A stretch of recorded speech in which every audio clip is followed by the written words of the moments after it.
Hi friends, మీరు నా latest అప్డేట్స్ని మీ మెయిల్లోకి పొందడానికి youtube.com/hafiz తెలుగు వీడియోస్ అని టైప్ చేసి సబ్స్క్రైబ్ బటన్ ప్రెస్ చేయడం ద్వారా మీరు నా లేటెస్ట్ అప్డేట్స్ని మెయిల్లోకి పొందొచ్చు. అంతేకాకుండా youtube.com/hafiztime అనే నా ఇంకో ఛానల్ ద్వారా కూడా మీరు నా వీడియోస్ని చూడొచ్చు. అంతేకాకుండా timecompress.in అనే వెబ్సైట్ ద్వారా కూడా మీరు నా వీడియోస్ని చూడొచ్చు. ఫ్రెండ్స్, ఈ వీడియోలో మనం ఏంటంటే ట్రాన్స్లేట్ గురించి నేర్చుకుందాం. చూడండి, ట్రాన్స్లేట్ వాయిస్ అని ఉంది చూసారా. దీంతో ఏంటంటే మనం ఫర్ ఎగ్జాంపుల్ మీరు ఎక్కడైనా వేరే స్టేట్కి వెళ్ళారనుకోండి, ఎక్కడ అంటే ఢిల్లీకి కానీ లేకపోతే వేరే హిందీ మాట్లాడే ప్లేస్కి వెళ్ళారు, మీకు ఇంగ్లీష్ వచ్చు, ఓకే. మరి మీరు వాళ్ళతో మాట్లాడాలనుకుంటున్నారు, మీకు హిందీ రాదు. మరి ఎలా అంటే చూడండి, ఇక్కడ మీరు ఈ యాప్ని ఇన్స్టాల్ చేసుకోండి, ఓకేనా. ట్రాన్స్లేట్ వాయిస్ అనే యాప్ మీకు గూగుల్ ప్లే స్టోర్లో దొరుకుతుంది.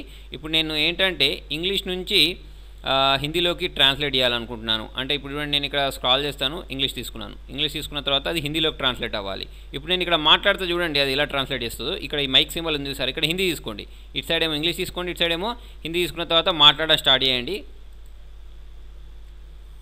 హౌ ఆర్ యూ చూడండి, నేను ఇక్కడ హౌ ఆర్ యూ అన్న వెంటనే ఏమొచ్చింది, తుమ్ కైసే హో అనేది మనం ఏంటంటే వాళ్ళకి చూపించవచ్చు. అంటే మీరు ఎక్కడ కొత్త ప్లేస్లోకి వెళ్ళినప్పుడు ఇలా చూపించవచ్చు అన్నట్టు, ఓకే. ఇప్పుడు చూడండి, మనం దీన్ని క్లియర్ చేయాలంటే ఇక్కడ క్లిక్ చేసుకొని దీన్ని క్లియర్ చేసేసి మళ్ళీ కొత్త కన్వర్షన్ కావాలంటే కొత్త కన్వర్షన్ కూడా ఇక్కడ స్టార్ట్ చేయొచ్చు, ఓకే. ఇక్కడ ప్రెస్ చేసుకున్నట్టయితే చూడండి, మీరు ఇది డిలీట్ చేయండి. డిలీట్ చేసి ఇక్కడ చూడండి, ప్రెస్ చేసి మై నేమ్ ఈజ్ హఫీజ్.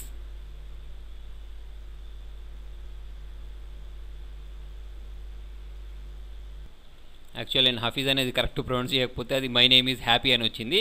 ఇట్లా మనం ఏంటంటే ఈజీగా వాళ్ళతోటి కమ్యూనికేట్ చేయొచ్చు. వేరే కంట్రీస్లోకి వెళ్ళారనుకోండి, అప్పుడు ఇంకా బాగా యూజ్ అవుద్ది. అంటే మీరు చూడండి, ఇక్కడ బెంగాలీ ఉంది, కొన్ని ఉన్నాయి, తెలుగు ఉంది, కానీ తెలుగులో అవ్వట్లేదు. అంటే ఇంగ్లీష్ ఇంకా దాన్ని వాయిస్లోకి చేయలేదు వీళ్ళు. కాకపోతే ఏంటంటే వేరే స్వీడిష్ కానీ స్పానిష్ కానీ, ఇప్పుడు స్పానిష్ ఉందనుకోండి, మనం ఏంటంటే ఇంగ్లీష్ వచ్చు, మనకు స్పెయిన్లోకి వెళ్ళాం, స్పెయిన్కి వెళ్ళిన తర్వాత అక్కడ మనం మాట్లాడాలనుకున్నాం అనుకో, ఇటాలియన్లో చెప్పాలనుకున్నాం అనుకోండి హాయ్ అని వాళ్ళకు, అప్పుడు ఎలా చెప్తాం చూడండి, ఇక్కడికి వెళ్ళేసి మనం ఇంగ్లీష్లో హాయ్ అని చెప్తాం. హాయ్.